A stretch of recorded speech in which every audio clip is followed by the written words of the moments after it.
안녕하세요, 이창입니다. 본격적으로 땅을 사거나 집을 사기 전에 미리 전원 생활을 경험해보는 방법으로 전세나 월세를 추천하는 분들이 많습니다. 저도 예전에 이 방법을 추천한 적이 있었습니다만 좋은 결과를 얻지 못하는 분들이 있어서 왜 그런지 고민해 보았습니다. 우선 전원주택 전세 월세를 구하기 쉽지 않습니다. 전세 월세가 있다 해도 집의 관리 상태가 좋지 못한 경우가 많습니다. 전원주택을 임대해서 사는 분들은 대부분의 경우 정원을 관리하지 않습니다. 오래 살 집이 아닌데 나무나 꽃을 사서 심고 잡초 뽑고 하기가 쉽지 않은 것입니다. 그런데 마당이 있는 전원주택은 관리를 하지 않고 1년만 지나면 잡초 정도가 아니라 사람 키 정도의 건목들이 자랍니다. 처음 전원 생활을 경험해보는 사람이 이런 집을 얻어서 살게 되면 만족도가 떨어지고 되레 전원 생활에 대한 환멸을 키우기 쉽습니다. 실제 전원 생활의 많은 부분은 마당을 가꾸는 재미입니다. 그런데 이것은 처음 전원 생활을 시작하는 사람들이 바로 재미를 느낄 수 있는 부분이 아닙니다. 물론 도시에 있을 때 발코니에 식물을 키우는 것을 즐겨하고 조그마한 화분에 상추를 키우는 즐거움을 아는 분들은 예외적으로 처음부터 마당을 가꾸는 즐거움을 누릴 수도 있지만 그렇지 않았던 분들은 마당에서 어떤 일을 하는 즐거움을 알기까지 상당한 시간이 필요합니다. 앞에서도 이야기했지만 설사 식물을 가꾸는 취미를 가졌다 하더라도 길어야 1, 2년 살아볼 집에 애착을 가지고 마당을 가꾸기는 쉽지 않습니다. 그러므로 경험 삼아 집을 임대하여 전원 생활을 할 때는 마당 가꾸기에 대한 즐거움은 크게 기대하지 않고 시작하는 것이 좋습니다. 아주 조그마한 텃밭을 만들어 상추 정도 심어보는 정도면 충분할 것입니다. 시골 생활을 경험하는 데 있어서 가장 중요한 것은 도시를 잇는 것입니다. 시골 생활을 경험해 본다고 몸은 시골에 와 있는데 매일 도시의 친구들과 카톡하고 전화하고 남는 시간은 TV 보고 이러면 시골에 와 있어 봐야 아무 소용이 없습니다. 그런데 대부분 이렇게 합니다. 왜냐하면 시골에 내려오면 친구가 없어서 심심합니다. 심심하니 카톡을 꺼내들게 되고 전화를 하게 됩니다. TV를 켜놓고 멍하니 있게 됩니다.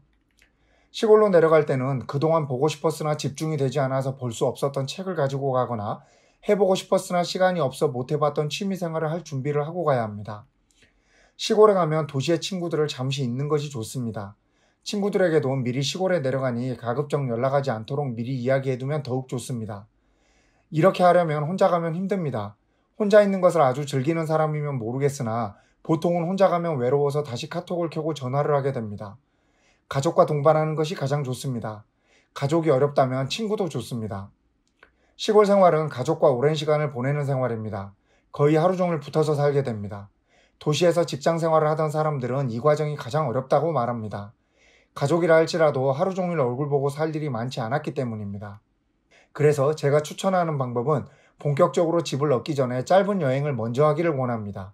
관광을 가는 것이 아니라 생활을 해보러 가는 것인 만큼 조용한 시골 민박집에 가서 며칠이고 동네 산책하고 그 동네 맛집 가고 하면서 24시간 얼굴 보고 사는 활동을 많이 해봐야 합니다.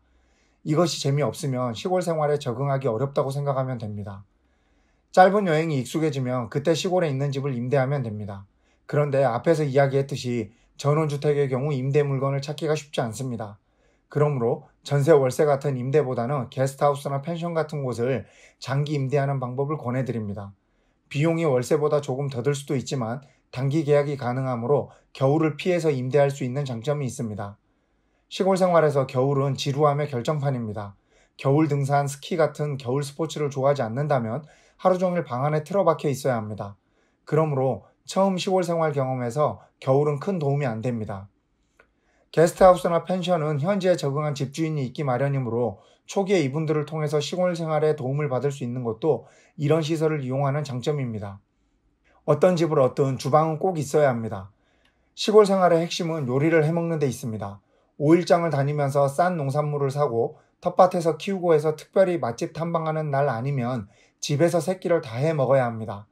이것은 시골 생활 경험의 중요한 부분인 만큼 이것을 얼마나 즐길 수 있는지 느껴봐야 하는 것입니다. 이런 생활을 몇 달을 해도 배달 음식이나 식당 음식이 잊혀지지 않는다면 시골 생활을 하기는 어렵다고 생각해야 합니다. 도시에 사는 사람들이 전원 생활을 동경하는 이유는 도시의 인간관계 때문입니다. 도시에서는 본인의 성향과 관계없이 다른 사람 눈을 의식하면서 살아갈 수밖에 없습니다. 이것은 생각보다 상당히 피곤한 생활입니다. 도시에서 형성된 인간관계는 대부분 경제적인 이익을 목적으로 형성되었기 때문에 아무리 친해도 편안한 친구 관계는 아닙니다. 이런 생활을 오래 하다 보면 다 정리하고 멀리 가고 싶은 심정이 들게 되는데 그것이 바로 사람들이 전원 생활을 동경하는 이유입니다. 시골 생활을 경험하는 데 있어서 가장 중요한 것이 바로 이 도시의 인간관계를 일시적이나마 멀리해보는 것입니다. 도시에서 만든 모든 관계를 단절하고 자신과 가족에게 집중해보는 시간을 갖는 것, 그것이 바로 시골 생활 체험의 핵심입니다.